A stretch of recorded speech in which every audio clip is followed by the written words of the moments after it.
Alex Eala just arrived at the Australian Open, and she wasn't alone. The Filipino tennis sensation showed up alongside Carlos Alcaraz and Jannik Sinner, casually spending time with two of the sport's brightest stars. Fans are buzzing, and it's not just because of proximity. This pairing signals something bigger about Eala's career trajectory and the recognition she's earning from elite players. Could training and traveling with top-ranked talents like Alcaraz and Sinner help push Eala into the top 30 this year? Drop your predictions in the comments.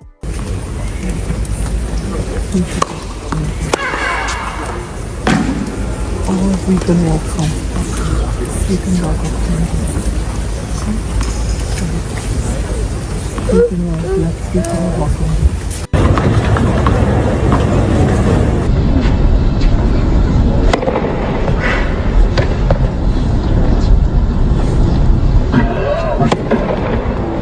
Let's be clear. Showing up at a Grand Slam alongside Carlos Alcaraz and Jannik Sinner isn't something that happens by chance. It's a sign of respect, earned through skill, consistency, and work ethic. Elite players don't just invite anyone to train with them, travel with them, or be seen publicly together. Eala's arrival in Melbourne with two of tennis's brightest stars immediately sparked chatter across social media. Fans flooded Twitter and Instagram with photos and videos, and the tennis world started asking questions. How did Eala get this close to Alcaraz and Sinner? When did this connection form? And most importantly, what does it mean for her career? The answer begins with her training base. Alex Eala hones her game at the Rafael Nadal Academy in Mallorca. The first time I met Rafa, I was on the way to his academy. Oh my gosh, I was on the way to his academy because I was gonna try it out before we committed. I was just gonna try it out for a week, and then we ran into him in the airport, in the Madrid airport, and it's kind of embarrassing to say, we kind of ran after him. Like, not ran after, but we were fanning, fangirling, and then we told him, oh, we're going to your academy and stuff like that. And this isn't just any tennis facility. The Nadal Academy is a world-class performance center, producing elite players with access to top-tier coaching, advanced sports science, and daily practice against high-level competitors. It's here that Eala has developed the skills, mindset, and confidence to compete alongside, and even impress, some of the best players on the planet. I would think this is a place for someone to learn new things and someone to be exposed to professionalism in tennis, to learn how to be disciplined and to learn how to socialize as well. That's where elite players go to sharpen their skills under world-class coaching. Alcaraz has deep ties to the Nadal Academy through his Spanish roots, while Sinner trains at multiple high-level facilities across Europe during his off-season. The fact that Eala moves in the same training circles as these mega stars tells you everything about how seriously the tennis world is taking her potential. You don't get invited to hit with Alcaraz, a multiple Grand Slam champion and former world #1, unless coaches and players believe you can push them. The timing of her Australian Open appearance alongside Alcaraz and Sinner could not be more perfect. Eala just broke into the WTA top 50 for the first time after her semi-final run at the ASB Classic in Auckland, a milestone that is huge for any player, and even more remarkable given the Philippines' limited tennis infrastructure compared to countries like the US or Spain.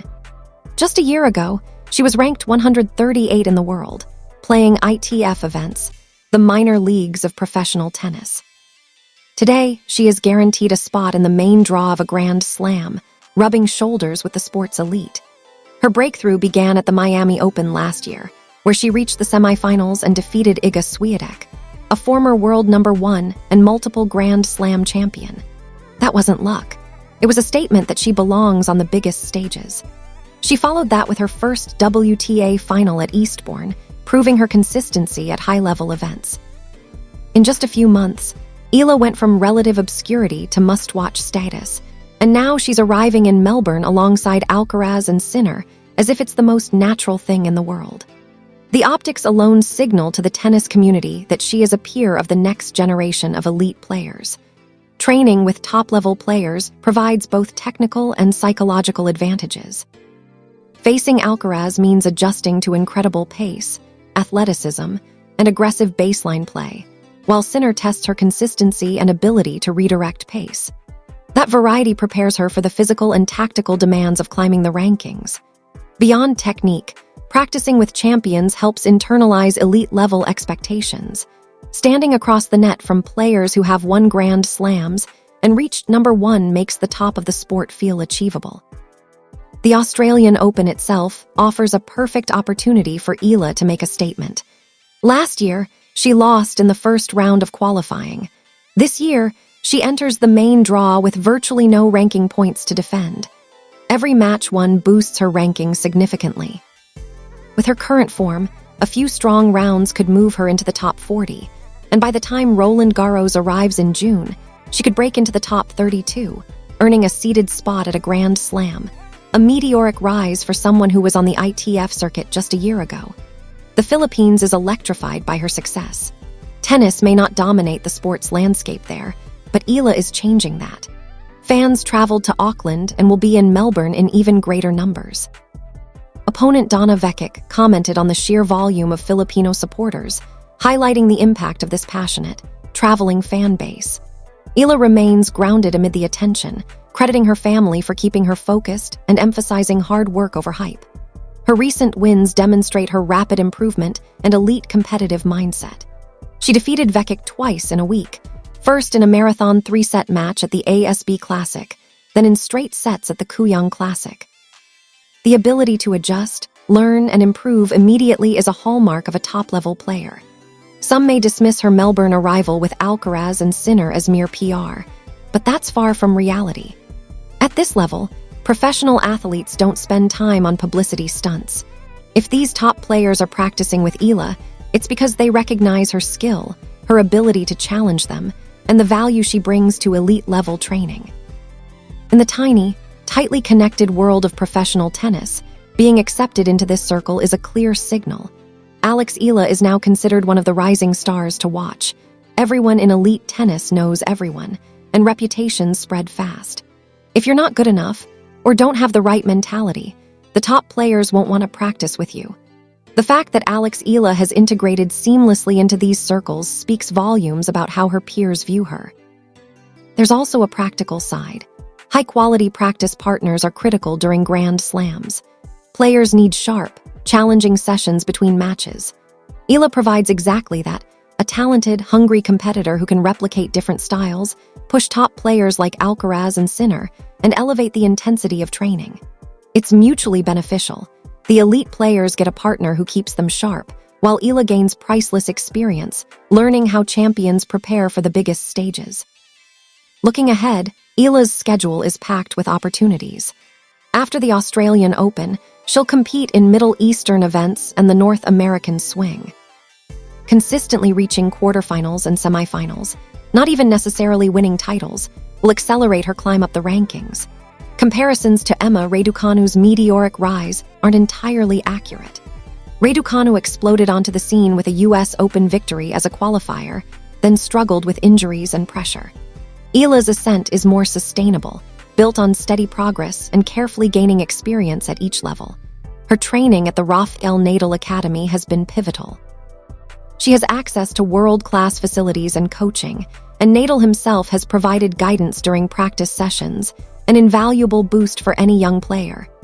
Technically, her game is well-rounded, a developing serve, powerful and consistent ground strokes, excellent movement, and a mental game that is mature beyond her 20 years. What truly sets her apart is fearlessness. She doesn't shrink under pressure. Against Iga Swiatek in Miami, she didn't play just to be there. She played to win, and she did. That kind of mentality is rare, especially at her age. Many talented players falter under pressure, but Eala attacks points confidently, trusts her game, and competes with intensity that draws attention from coaches and fans alike.